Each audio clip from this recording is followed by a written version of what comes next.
professora, estou aqui para falar sobre a análise do conto A Noite de Almirante. E o conto Noite de Almirante foi publicado em 10 de fevereiro de 1884, na Gazeta de Notícias, Rio de Janeiro. É uma obra-prima machadiana, como todo mundo sabe. Este conto, por motivo, tem o desencanto e o desencontro amoroso. É uma história de ilusão perdida. Pensando no conto, a gente presencia um triângulo amoroso. E também no conto, o autor, o Machado de Assis, substitui a amargura por uma doce melancolia. Este conto, do início à melhor fase do Machado de Assis, traz muitas das marcas de preocupação do autor, como a forte caracterização dos personagens, a análise da volubilidade da alma humana, a influência dos fatores externos sobre a vida de personagens e etc. Com várias outras histórias, em Noite de Almirante traz e conduz todo o tempo um inevitável final trágico, mas que, diferente dos outros contos, não acontece conferindo a este um sabor especial. Narrado em terceira pessoa, o conto explora a temática do amor sobre o ângulo machadiano, a fidelidade e a inconsistência são as marcas presentes. Tem problema? Vamos lá. Agora eu vou falar um pouco sobre o enredo. O conto narra a história de Deolindo, apelidado pelos seus amigos viajantes, né, os seus amigos marinheiros praticamente, de Venta Grande. Um marinheiro que conheceu Genoveva durante 3 meses de paixão intensa. Após 3 meses em terra firme, era preciso voltar ao navio para fazer uma viagem de aproximadamente 10 meses. Com isso, ele estava muito apaixonado pela Genoveva e tal, e pensou em abandonar a profissão para ir morar com ela no sertão. Porém, Dona Inácia, a idosa que convivia com a Genoveva na mesma casa, aconselhou a não desistir do emprego e, infelizmente, abandonar a Genoveva onde ele estava e ir para essa viagem. Chega a hora das despedidas, após fazer os juramentos de fidelidade eterna, se despediu entre beijos e prantos copiosos de Genoveva. Ao retornar, ansioso por sua noite de almirante junto com Genoveva, Deolindo pensa em dizer à sua amada: jurei e cumpri. Ele havia cumprido o compromisso de fidelidade. De fidelidade, o que seria isso? Seria ele jurar eternamente para Genoveva de que ele não irá se comprometer com outra mulher além dela. E ao longo desses 10 meses sem isso, ele não se comprometeu com nenhuma mulher e só pensava em Genoveva. Deolindo então segue para a casa da sua amada, que seria a casa da Dona Inácia, mas encontra fechada.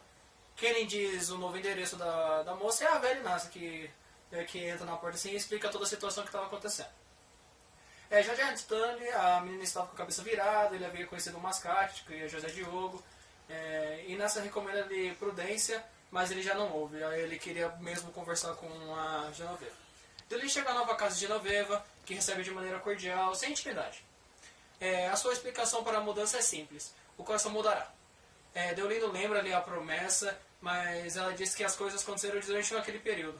Deolindo pensa em matá-la por causa dessa raiva inconsistente que ele tem, porque ele jurou fidelidade a ela e ela também jurou a ele que nunca não pensará em ninguém além dele, e isso meio que causou essa raiva intensa nele. Mas felizmente, mesmo pensando em matá-lo, ele não faz nada.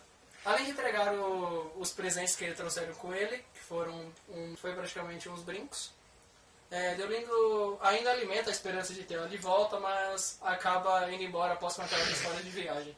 Deolindo sai cabisbaixo, Genoveva comenta que ele havia dito que se mataria, mas ela complementa: qual o quê? Não se mata não. Deolindo é assim mesmo.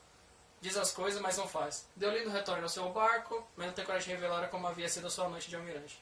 Então, eu vou falar agora um pouco sobre a estrutura da narrativa. Os personagens principais são o Deolindo, que é o marinheiro, a Genoveva, que é a namorada dele, e a Dona Inácia, que é a idosa onde a Genoveva morava na casa dela. E o José Diogo, que é o marido da Genoveva, ele não é um personagem principal, ele é um personagem apenas secundário, porque ele nem aparece na história. O foco narrativo é em terceira pessoa e o narrador é onisciente. O espaço geográfico acontece no Rio de Janeiro, mais especificamente no centro, na região central. E o espaço psicológico é as lembranças e os sentimentos do Deolindo. Vou falar sobre a explicação do roteiro e como a gente adaptou para fazer o curta. A gente pegou o conto original do Machado de Assis, foi o que a gente usou de base para fazer o roteiro do curta. E os personagens eu era a Genoveva, o Cauã era o Deolindo e o PH era o senhor Inácio, que a gente pegou a dona Inácia, que era idosa e a Genoveva morava na casa dela, aí a gente adaptou para senhor Inácio, porque a gente não tinha nenhuma outra personagem feita para fazer o papel.